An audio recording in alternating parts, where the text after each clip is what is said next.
We're going to do something exciting today, or at least I think it's exciting. We're going to go ahead and put the water heater in today. The water heater I've chosen is upside down. The water heater I've chosen is the Rheem. It's the 27 kilowatt unit. Requires 3 40 amp breakers, 6 number 8 wires with the ground. We have our inlet and outlet water lines. Do this flex. Hopefully they're the right length, not too long, not too short. If so, I may have to go replace them and get some different size. I think this is going to work out. We have our flex conduit for our electric, fittings for the ends of the conduit, and a blank cover for where it comes out of the wall. We'll punch a hole through here with our knockout tool and connect everything in, and this will lead over to our water heater. So where's my wire? Gotta have about 12 feet of this. Helps if there's a blade in it.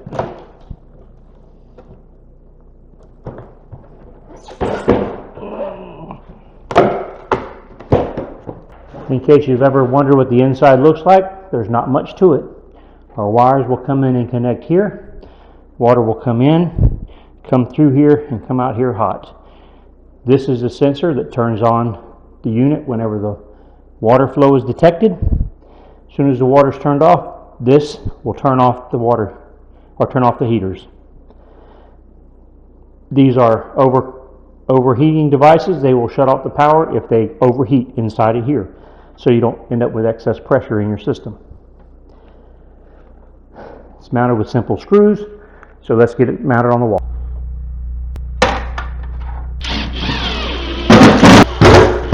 That's all there is to it. And now we don't have hot water yet. First, let's figure out how much of this we need. We come in here, we're going to go to there. So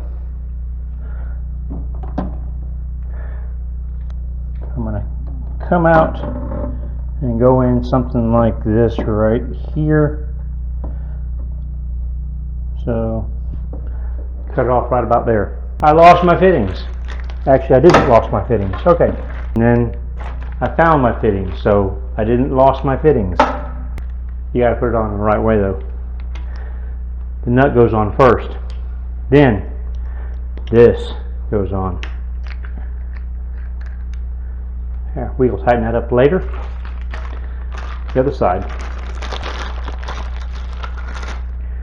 I'm probably going to have fun getting these wires through there, because while technically this conduit is big enough for these wires, it's going to be a tight fit.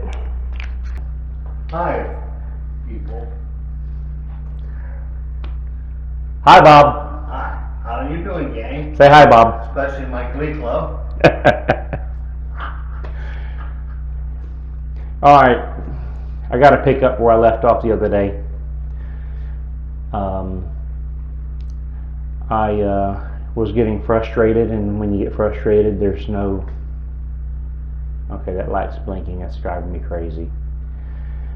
When you get frustrated, you just have to step back, and so I stepped back for a week, and we're going to get started back on this water heater, and hopefully we'll get this thing wrapped up. Still got to finish hooking up the power. Got to hook up the conduit. Got to hook up the water lines. I did get some different elbows, street elbows. Hopefully these will work. I've been having some fun with this, trying to get 3 or 4 different things to work. Ran out of the nice little blue wire nuts. Those will be good for hooking up the electric.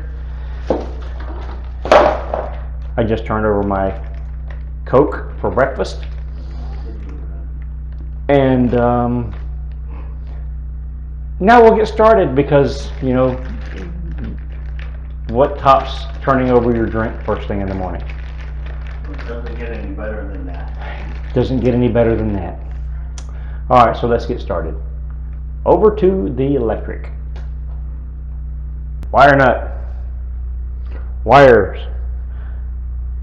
Now, I know those go together much more better.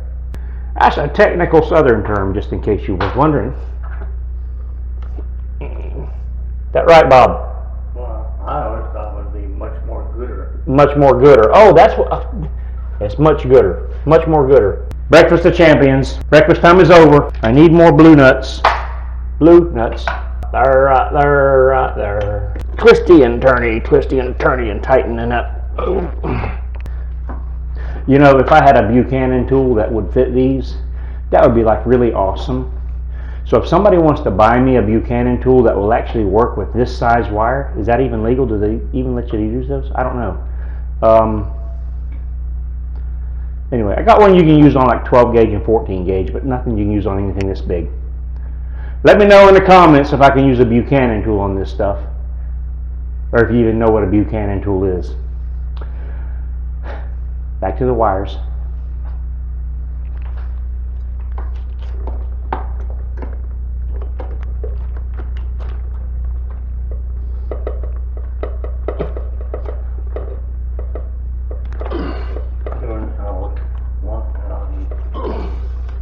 Hang on. Oh, okay. Okay. Just so everybody understands, there are 3 cables. Each one of them will be on one leg. So each one of these 6 cables, one of them will have 110 volts on it. In order to get 220 to each of the legs in here, you have line 1 and 2 and 3. So you'll have a 110 and 110 on each one of these. They have to be on separate bus bars in your panel box. If you don't do that, then you won't get your electric. So you can't just hook 6 wires here and 6 wires here and make it work. Each opposite one, or every other one across here, has to be connected to the same bus bar in the panel box. Therefore, you kind of need to know which 2 wires are here, which 2 wires are here, and which 2 are here. So I had to make sure that I got all the wires connected correctly. I hope I got that way. We'll know when it doesn't work. So far, so good.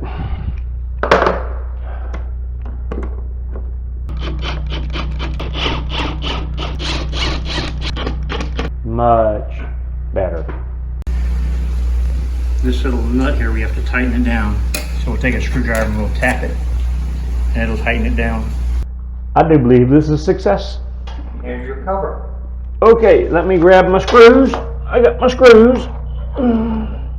Bob is amazed at this. I was amazed the first time I saw one too.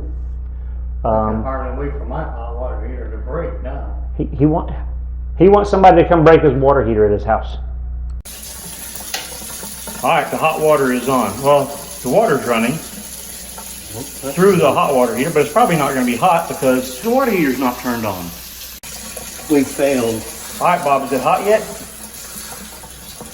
No, still the same though. Still cold? Yes, sir. It's consistent anyway. Might help if we turn the water heater on. But then you got enough electricity to You know make what? it work. Worst case scenario, it just shuts off the breaker, right? I guess. We're going to give this a try and see what happens. Boom, boom, boom. Another breaker, right? It's booting up. And it is booting up, and it is 120 degrees. That's what we got it set on. Cool beans. That generator is kicking now, and it's having a hard time keeping up. This thing pulls a lot of juice. Well, the breaker kicked. So now I get to go reset the breaker. Pulled more than 30 amps. What about now, Bob? We're getting hot water here. Getting hot water. All right, great. Well, the generator did do a job for a little while until it kicked off the breaker, but we got hot water, so we know that's a good thing. Cold again. We're getting cold water again because I turned it off, Bob. Okay.